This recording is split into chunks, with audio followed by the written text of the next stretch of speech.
গল্প বিড়াল আর কাকের ডায়েট প্ল্যান। একদিন কাক গাছের ডালে বসে বিড়ালকে দেখে বলল, ওই বিড়াল, তুই এত মোটা হইলি কিভাবে?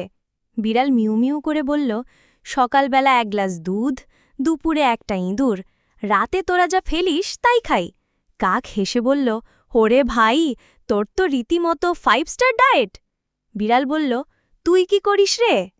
কাক উত্তর দিল, আমি শুধু কা কা করি আর ক্ষুদায় কাঁদি।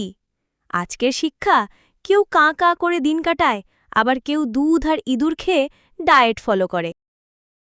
বন্ধুরা, যদি তোমাদের এমন মজার মজার গল্প ভালো লাগে তাহলে চ্যানেলটা সাবস্ক্রাইব করতেই পারো।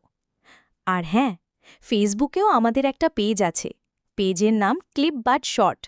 ওখানেও দারুণ দারুণ সব ভিডিও দেই, ফলো করে নিও। লিঙ্কটা ডেসক্রিপশনে আছে।